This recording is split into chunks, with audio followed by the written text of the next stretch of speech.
Hey, I'm Nick. And I'm Ally. And this is the But Have You Tried Bookshelf.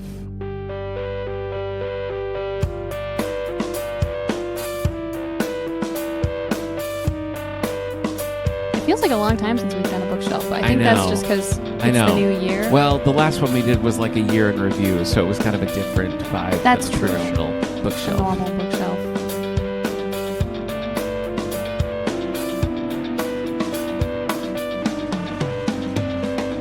But here we are today for a normal bookshelf. It's the David A. Howe Public Library coming to you loud and proud and strong in this January morning. Yes.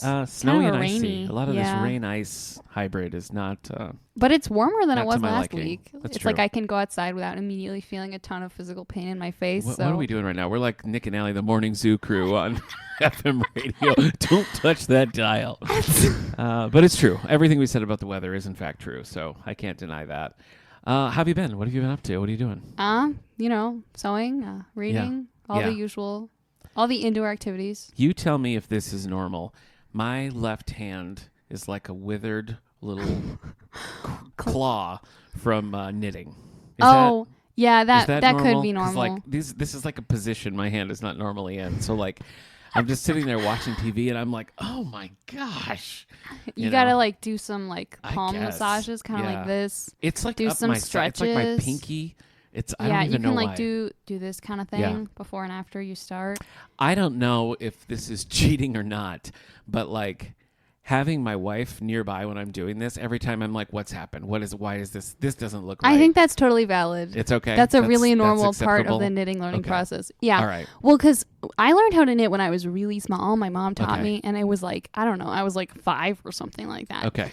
And obviously I wasn't great at it, and I would make a ton of mistakes. And I also didn't know how to change rows, like to start a new row. Yeah. Every time I had to start a new row, I would just like leave my little, tiny bedroom with the like fairy lights and the ivy and the pink walls and like walk down the hall and be like, Mom, I need your help again. That's pretty much, my wife will be like in another room or upstairs and I'll be like, Hillary, I don't know what's happening. What is this? And she'll come in and be like, oh my gosh, this is what happened. You just dropped a stitch. I mean, she's more patient than that. Naturally. Sometimes. But dropping stitches is scary. It is. Yeah, and you start to see your whole world just unravel. It's a scary time.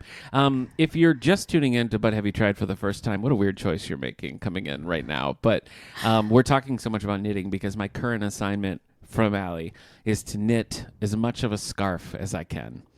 So I'm not going to tell you how my progress is going. Okay. I'm not going to tell you my level of enjoyment. The only thing you get is that my left hand has seen better days. Okay? Maybe I can extend my pinky. I don't know. We'll try. But it's currently happening. Definitely some stretches might help. It's the kind of thing that like the more you do it, the less that will happen. Yeah. But like it's like you're using different muscles. It's like building up your calluses when you're playing like bass or guitar. Yeah, same it's that thing. kind of thing. I gotta get used to it. Sometimes if I knit too much in one sitting, knit or crochet for like several hours at a time, if I'm like really excited and listening to an audiobook, sure, I'll get like this sore muscle between my shoulder blades just from the like my arms going back and forth that tiny amount over and over again. Yeah. And it's really weird. Every time it happens, I'm like, what did I get it. Knitting. Yeah. Like, look, with this new level of connection we have now, we can talk about knitting pains. So that's great. It occurred to me that I'm going to have to give you an assignment, and I don't have one for my. I got to think about it. Yeah, I got to think about it. What I want to. I feel like we're getting to the point where we've like already pulled a lot of the like things that we had in mind right away. I know. And so we're like we have to dig a little deeper new territory now and think of new things. It's funny you should say digging deeper because yours is going to be to dig a foundation for a house. That's what I'm going to assign. By hand. I mean, that sounds fun, but I feel like this is the wrong season for it. Well, that's just the way the format works. You just have to roll with it. When I'm not knitting, and sometimes even when I am, I've been watching some shows and movies and things. So let's get into this bookshelf. What have you been doing lately? What are you into? What are you watching? Tell me. What am I watching? Tell me a movie you've seen. A movie that I've seen. The film. The new Teenage Mutant Ninja Turtles movie. Oh. Mutant Mayhem. Which you didn't have rave reviews about. I didn't really dig into it. Okay, no. but did you watch it at the drive-in? No, I didn't. I watched it at AMC in Olean. Okay, so there's a chance that you actually don't like it, and it's not just because of the drive-in effect. No, it didn't sit right with me. You liked it? I did enjoy it, yeah. Okay. I thought it was good. Did you find that the turtles' personalities were interchangeable? Because that was my biggest complaint. I didn't think so. Really? Okay. Yeah, it seemed okay. Like, they didn't seem like the most...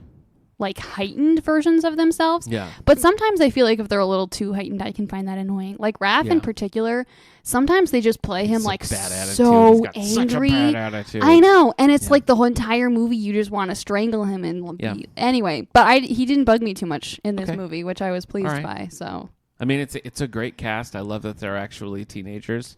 You know, it's possible I'm just, I'm in the wrong stage of life to appreciate that movie. I don't know. They felt like actual teenagers because a lot of the time it's like, early 20s Ninja Turtles. The 90s movies, they're easily each 38. Yeah. And I would say the Michael Bay movies as well. They're gosh. One of these they're days, also so giant. So it's like... Yeah, they're like dump trucks. I can't look at them. It's awful. Yeah. I did enjoy those, but there were definitely things, including the size and the... not teenagerness of the turtles that I was like, mostly the character design in the Michael Bays that I just can't get behind. I don't know. I need to push through because truly I stop the first one in the same place every time. I'm like, I can't take this. You should just start with the second one. I think that one is better. Yeah. Just forget about the first one. You're not the first teen librarian working here who's told me that. Yeah, so, well, it's because it's true. I guess that's something I have to take to heart. All right, so thumbs up. Yes, for the Ninja Turtles. Thumbs up. I had a good time. All right, that's good. I'm trying to think of the last thing I saw in theaters. I feel like it's been a while since I've been to the movie theaters. I don't know. I watched Killers of the Flower Moon with Leonardo DiCaprio and Lily Gladstone. That's a really familiar name. Seen this or heard I of this? haven't seen it. Well, the book was huge for a long time. It was like a nonfiction bestseller for a long, long time. And, it's basically about the systematic murder of the Osage tribe because they're sitting on oil. And it's like all about collecting all of these land rights and finance rights. Really well done. It's Martin Scorsese directed, really nuanced performance from Robert De Niro, which is not a thing I've said about a Robert De Niro movie in a long, long time. So I feel like he really was doing something different. DiCaprio, I think, is always good to watch. Lily Gladstone was really great. She had this strength, but also like you could kind of see the weakness that they were preying on. That I think they pulled that out like really well all around. So it's almost 4 hours long, and I didn't really feel the length. That's amazing. So yeah, it's helpful to be able to pause when you're at home. Oh my gosh, yes. But, yeah. That's so helpful. It's like if I'm going to see a movie in theaters and I know it's going to be, more than 2 hours, I'm like, oh boy, I've got to buckle in. Well, as we've discussed many a times, movies don't have to be this long. They really don't. They don't. I mean, this one maybe, but if most you want of the time, it to be that long, just make a miniseries. Yeah, just make a miniseries. And I'll watch it from the comfort of my own home. Make it time and again miniseries. That would be good. That would be based good. on the Jack Finney book. I also watched all the Karate Kid movies. Oh, nice. I have seen the Jaden Smith, Jackie Chan one. I saw it in theaters with my little brother when it came out, but I haven't seen it since. But I've been watching them with my son. 2 is not great. 3 was pretty fun, and 4 is like where they have Hilary Swank comes in is the next Karate Kid. Uh-huh. Very different style of movie, but we were all kind of like, yeah, I'm digging this. Not a lot of karate in it. That's the only thing. Gotcha. But it's more about Mr. Miyagi just being a doting foster parent. I mean, that sounds kind of great. I know, it's like a great little epilogue for that character. Have you seen any of these movies? I've seen the first one. Oh, okay. A long time ago. That's pretty much all you need. That was kind of how it seemed. It is. I don't know what they would do in a 2, 3, and 4. It is kind of diminishing returns on a certain degree, but I just enjoy the characters and their interchanges. So it's. I feel like if you're dedicated enough to the premise of something, you can just kind of accept that it's like, well, we didn't really need this movie, but here I am. I started Cobra Kai, which is super popular, the series. Right, yeah. But I started it having not seen the Karate Kids movies probably since the early 90s, and so it wasn't landing for me. And now that I've rewatched the movies, I want to go and watch Cobra Kai because I'm like, okay. That sounds like a good plan. Now I think I'm in the zone for that. So yeah, I liked it. My son liked it. We all had a good time watching the old Karate Kid. Any other movies? I also finally watched Barbie. Oh, after I don't know how long, like what? Yeah, months and months. A long time. It's just hard to drive to a movie theater when you live in Wellsville, New York. I hate to say. I would go to the movie theaters every day if I could. I love it. Yeah, I definitely enjoy it. Although sometimes it can feel like a big time commitment. But again, it wouldn't if it wasn't for the driving aspect. And in the winter, Absolutely. Forget no. it. Don't want to drive. Anyway, I liked it. It was fun. And I feel like even though it's been out for a long time and I've heard people talk about it so much, I hadn't received as many spoilers as I thought I might have. So I still kind of got to enjoy it fresh, which was fun. Okay. So you liked it? Yeah. It was a good time. There's a little bit of a hubbub amongst the internet right now because Ryan Gosling and America Ferrera were nominated for Academy Awards, but Greta Gerwig and Margot Robbie were not. That's a little weird. Kind of, I haven't seen it, so I don't know, but it does seem like, considering the heights that the movie went to and how it was such a cultural phenomenon and how just universal acclaim, it is kind of odd that I don't know. So. Well, and I've heard so much about Ken's character in the movie and everything, and people being like, "Oh my gosh, it's this whole big deal and whatever." And it was cool and it was fun, but it was very much not the best or the biggest or the most important aspect of the movie. I feel like. All right, I do need to watch it. I always intended to watch it, but then my wife threw me a curveball and went with her sisters, and so I guess I just have to sit down and watch it by myself. I do like the idea of you just sitting in your house by yourself watching just Barbie. Knitting away. Yes. Watching Barbie. It needs to happen. I'll do it. It's so good. I'll do it. It's so good. Okay. I also watched a movie called Queen Pins, which I hadn't heard about at all. And it's about these two women basically making this scam coupons business. Oh yeah. With Kristen Bell. Yeah. It was pretty fun. Yeah. There was so many points in the movie where I was like, what is even happening? Yeah. But I had a good time. Okay. Veronica Mars is still circling my mind about something to make you watch. Speaking of Kristen Bell, I watched a movie that I think that you would really like, and I think you should watch it, and it's called If You Were the Last with Anthony Mackie and Zoe Chow.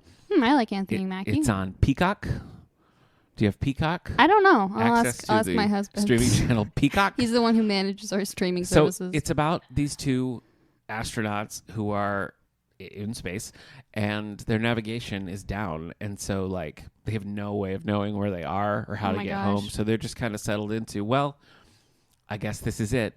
And it's all very stylized, so the depiction of space is it makes no attempt to be real. It looks like toys. It looks like it feels like that. I feel like I'm describing it in a way that makes it seem corny, but it's actually really well done and really adds to this concept that they're just the only two people in the world. This is just their world. Mm-hmm. And so it's just sort of how their relationship develops, how they come to terms with what's happening to them, what triggers responses, what doesn't. And it was just a really, really unique and well done kind of movie.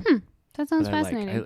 It has sort of an indie vibe, but it's also we watched it and I feel if this was the year 2000, this would have been in theaters. It would have been a hit, Right. So I'm glad that people are still making quiet little movies like that, because it really was well done and it was a great use of both of their talents. Zoe Chow I saw in The After Party on Apple. I liked her in that. I didn't like that show so much, but they're both really good. Anything else for movies? I also watched a movie called The Way. This was one of my dad's picks for movie with Martin night. Sheen. Probably. Where they go on a big long walk. Yes, they go on a big long walk. Martin Sheen, directed by his son, Emilio Estevez. Yeah, that's cool. That's a great movie. I love that movie. Yeah, I enjoyed it. It was a good time. And it definitely made me feel like I should hike more often. But again, not in the winter. So, I'll have to wait for this resolution to take full effect. Yeah. Emilio Estevez, I feel like, is a really underrated director and just filmmaker in general, because I think he was so iconic in the 80s as part of the Brat Pack, and then in the 90s as a Mighty Duck, and so I don't really think people are oh, let's see what Emilio Estevez is up to. But that's fair. He has a movie called Bobby that sort of circles around the Bobby Kennedy assassination. He has The Way. When I was at the American Library Association conference a few years back, he screened for us a copy of his movie. I think it's called Public? I can't remember. Don't quote me on that. It's about public libraries. Okay. So that's why he was screening it at I mean, LA. that sounds... I would watch a movie about public libraries. Yeah, I really enjoyed The Way. Did you like it? I feel like I cut you off. Did you I like did. it? Yeah, Okay. I did enjoy it. I thought it was really interesting. It didn't surprise me a ton, but I don't need that from a movie necessarily. I'm all right. Yeah. Here we go. I feel like Martin Sheen is one of those actors who has never done a bad performance. Maybe he's in a bad movie, but his performance is not bad. Have you seen him in other things? Do you know who Martin Sheen is? Is that the main character in The Way? Yeah. Okay. I believe he's also the president in West Wing. You're correct. Which we watched for a while. Until my dad and sister got tired of it, because they're always the ones who crack first with the show. Well, they're kind of right on the West Wing. As soon as Rob Lowe leaves, it's kind of oh, we're still doing this? Okay. I think it was a little before he left. Like they were starting to faint at him leaving. Yeah, I get it. It's also kind of hard to watch through the lens of like the current state of politics because it's such an idealized. I mean, even when it was on, it was an idealized version of the political machine. But now it's like painful to watch. Yeah, well, I'm pretty sure we watched it before 2016, so I think that made it a little easier. Okay. But yeah, more palatable. Sure. So that's an Aaron Sorkin show, The West Wing. Mm-hmm. And Aaron Sorkin also wrote this movie called The American President with Michael Douglas and Annette Bening. And Martin Sheen plays the chief of staff. Okay. One of my all-time favorite movies. And he's great in that as well. Nice. But I love anything with Michael Douglas. Fair enough. Do you know who Michael Douglas is? I don't think so. Okay. He's Hank Pym in Ant-Man. Okay, yeah. Yeah. Okay. All right. Well, let's do books. I mean, we're in a library, for heaven's sakes. And it's even like library advocacy season. So that's true. You know, Have you written an advocate letter or postcard? I haven't written my blurb yet, but we're starting. We do have postcards here in the library that you can come and fill out and talk about how you love libraries, how you think libraries need funding, which we do, folks. We can do more things with more funding. We can do more things with more funding. We can also do things like fix the building and fix the leaks and keep it going for another 90 years, you know? So super crucial. But it was advocacy season. We've got the postcards. We're going to be doing some selfies and things so we can help you show your library love and support. I'm going up to the state capitol for Advocacy Day so we can talk to our legislators and be like, here's where libraries are cool. Here's why they need your support. Absolutely. So yeah. An exciting time all around. But anyway, all that to say, let's read some books. Let's talk about some books. What have you finished since last we spoke? Okay, since last we spoke. Yes. I think my top pick amongst my books that I finished recently is the first Magnus Chase book, The Sword of Summer. Rick Riordan? Rick Riordan. Okay. Which I haven't read a Rick Riordan book probably since high school. Okay. Which in the grand scheme of things is not that long ago, but it feels like an entire lifetime ago to me.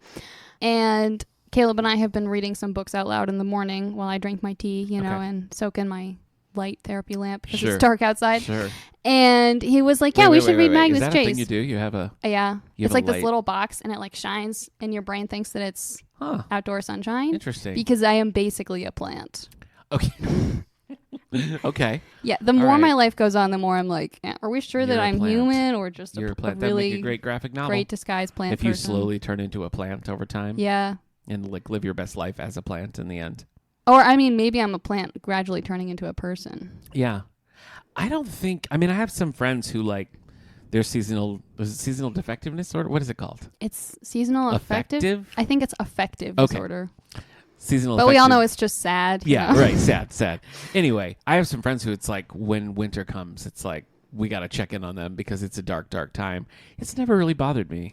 That's amazing. You know? I'm happy for you. I don't know. It doesn't do it. I mean, sometimes when it's like I go to work and it's dark and I leave work and it's dark. That's pretty not rough. The best. Yeah. But most of the time it doesn't really bother me. So you get in a giant light box and you is that more or less? No, it's like this small. It's like the size of an iPad, and it just like sits on the table next to me. But you're not supposed to look directly at it, or it'll like hurt your eyes. So you have to just like stare somewhere else. Too much of a good thing. Let it touch the sides of your eyes. I know, it's weird. Yeah, I didn't really notice it being a problem very much until after I graduated college, and I think it's because in college, at night in the winter, there was like so many buildings that were lighted and like people talking and doing things, and I just didn't notice them as much. Yeah, but you're on a more like a 9-to-5 kind of schedule now too. That's also true. You know, in college you're outside all the time and going from building to building. Yes, walking from building to building, and now I'm like, a little bit more sitting noticeable. in my office in the basement. Yeah. So your office has a huge window. Don't tell these people you have to stay in the basement. It does have a huge window. Anyway, Caleb was like, we should read Magnus Chase. And I was very uncertain about this idea. That's a bold move, Caleb. That's a bold move because reading that kind of thing, I think I told you, my wife and I ruined the experience of reading of Deathly Hallows because we read it out loud, and you have to just soak in every bit of sort of cheesy YA writing that comes your way. And I feel like Magnus Chase could have that effect. Is it? No, I think it's working pretty well. And Caleb also does a lot of funny voices, and he's the one who's been mostly reading it. And there's like giants and like goats and like all kinds of weird Are there giant creatures. Goats? Maybe, but if so, we haven't encountered them. I haven't read a single sentence written by Rick Riordan, so you should. They're pretty good. You know what? And I feel like maybe part of the reason it's working. He wrote a 39 Clues book. Oh, I think he did. So I did read that. I feel like there's less of the like YA cheese in Rick Riordan overall, and so reading it out loud I think works a little better. Well, because it's like instead of leaning into the angst, it leans into the like absurd humor. Yeah. Which I feel like works pretty well. I feel like that's one of the reasons why, I mean, I'm sure the Disney show is helping, which I have seen the first 2 episodes of, and I'm having a good time.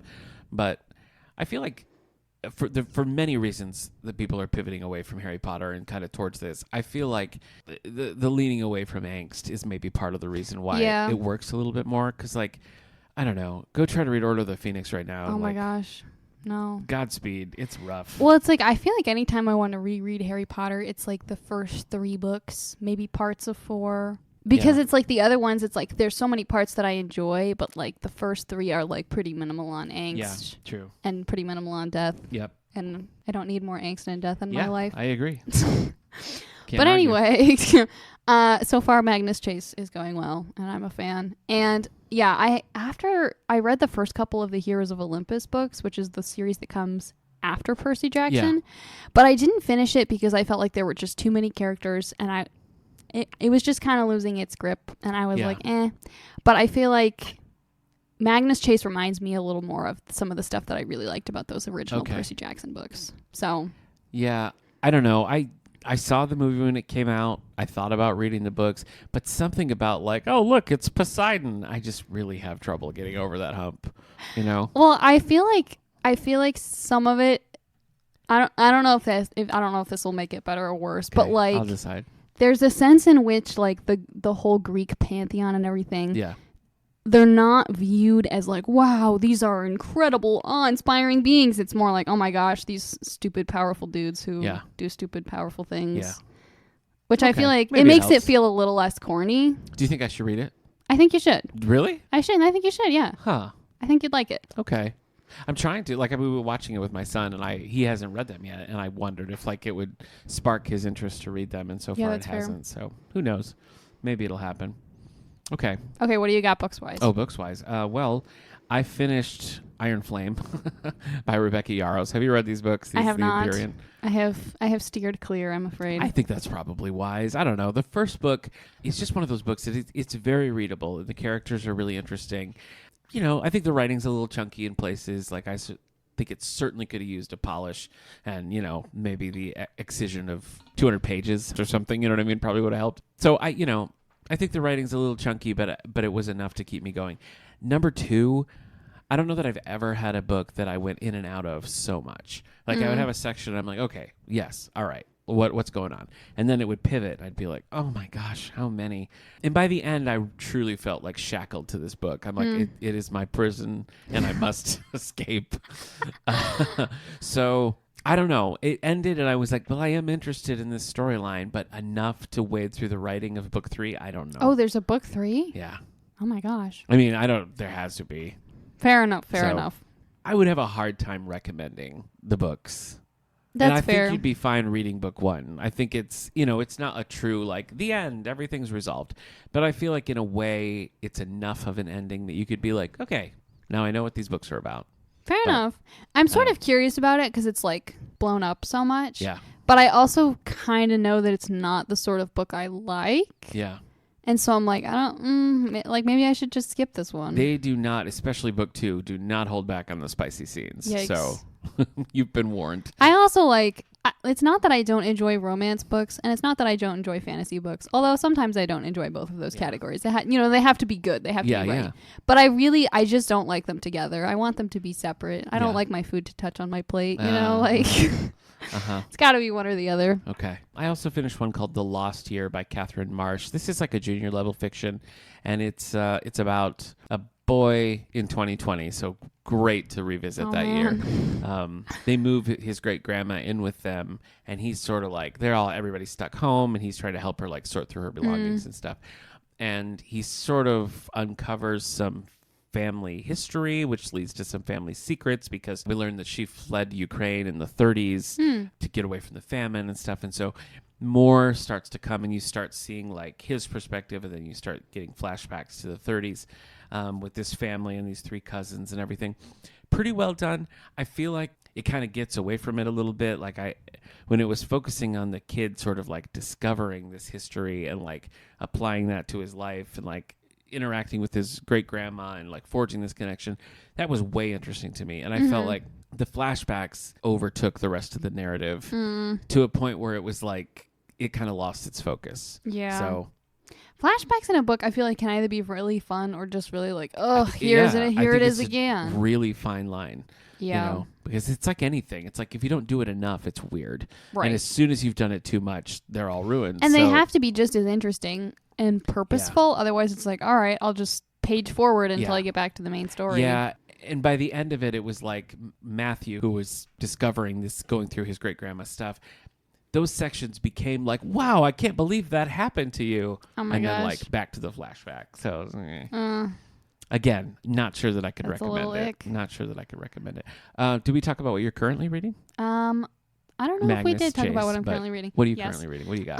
I'm making my way through the Alan Bradley Flavia DeLuce mysteries. Oh, yeah. Which I read a couple of them, and I'm listening to another audiobook of them now. Yeah. And it's like this 11-year-old girl who's really into chemistry and just like doesn't mind dead bodies and is very much like, oh, look, a dead body in my yard. Guess I'll just figure out who killed him.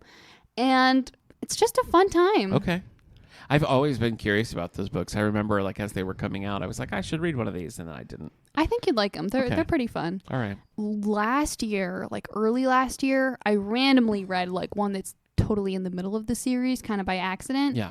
And I enjoyed it okay, but it felt a little weird to me in parts. And I think it's because it was the middle of the series, and I shouldn't have started there because like things that are established about the main character and her. Oh, you didn't start with book one? No. Well, I started with book one now. Oh, I see. But like about a year ago, I accidentally read like book 11 or something like that. I know. Rookie mistake. I know. Rookie mistake. I know. It wasn't good. It wasn't smart. But yeah, certain things about the main character seemed a little like weird or like hard-hearted or kind of jaded to me. Yeah. But like I can see how she's being developed in the earlier books such that I don't think that's actually as weird as I just didn't know enough about what was happening, I guess. Yeah. So yeah, that sounds like your fault. I know. That's how I would classify it totally that. was my fault. Yeah. Okay. Yeah. So you're going to stick with the series? I think so. How many are there? I don't know. Probably a lot. All right. Yeah. What are you currently reading? Oh, boy. Well, I also have an out loud book that I've been reading to my wife, and it is called Other Birds, and it's by Sarah Addison Allen. And it's kind of, it's one I picked on Libby. I was just kind of like cruising, and I know you're not supposed to judge a book by its cover, but that's what I did. And I was like, yeah, this... Sometimes covers are just really cool. This cool. vibe seems right to me. And it's kind of hard to explain. This girl, like fresh out of high school, moves to this island where her mother had this condo, and her father had saved the condo so that she could have it when she grew up because her mother died when she was young. So she kind of goes out there hoping to sort of feel this connection to her mother and settle into this new place. Doesn't have a great relationship with her dad or her stepmom, and so she's really kind of like on her own in the world. And the condo is like... The other condos in this little structure are sort of filled with characters, and it's on kind of a tourist trap of an island. And she sort of settles in, and one of the residents dies very quickly. And it's sort of backing its way into being a mystery, but it's good. I mean, it's really interesting, and there are light supernatural elements to it that you sort of tease out as you go along. I don't know if this author, I wasn't familiar with her before I started this. I don't know if she has a lot of other books, but I feel pretty good about it. Nice. Yeah. Book by cover choosing successful. Yeah. And then for my birthday, I got this giant comic book omnibus that's like, I don't know, 1,500 pages or something. It's The Fourth World by Jack Kirby.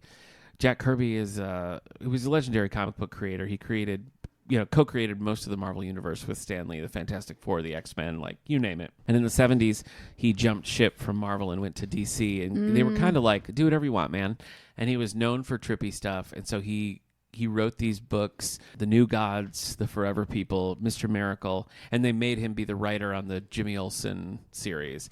And so he creates this, like, interconnected world where like the gods of old have died and this new wave of gods are coming, and they're sort of like Earth and like our world are on the precipice of this like crash and war with like the new gods and the fourth world. It's very trippy. And I'd read a lot of this stuff just like, as we have a lot of it here. We have New Gods and stuff. And I read it just as standalone stuff. And I was like, this is weird. But the omnibus puts all of the titles that he wrote in chronological order for the first time. That's cool. And reading it this way, it makes so much more sense.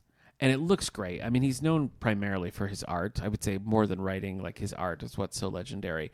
And so like the omnibus is huge and the pages are just like colorful and great. So it's like a really cool reading experience. It's going to take me forever to get through it. Are you reading any comics, graphic novels? I am not. Did you finish that Star Trek? I have not finished it, but it is still sitting on my table at home, waiting for me. I did read the Amulet series.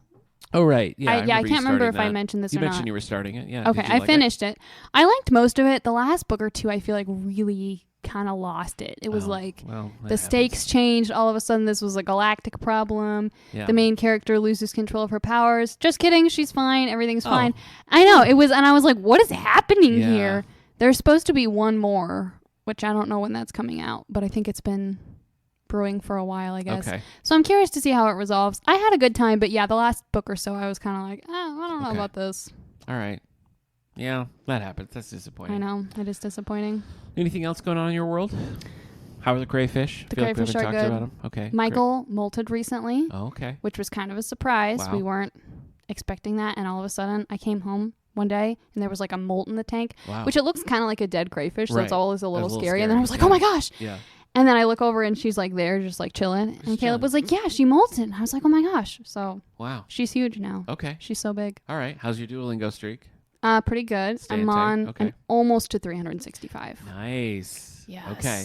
Yeah, I'm up in the high 200s. I'm sticking in there. I don't know that I could be conversational is the only thing. Like, even with all the words that I know, like, I feel like stuff that's written down, I probably would do all right until, unless you get really in the weeds with complex words. But I don't know how well that I could speak. Yeah. How do you feel? I always find that speaking and listening is harder than reading and writing. Yeah. So I'm doing Spanish with Duolingo, and I didn't start Spanish with Duolingo. Like, I've taken classes in it, so and I'm doing it mostly to kind of like keep it fresh, figure out grammar details and that kind of thing.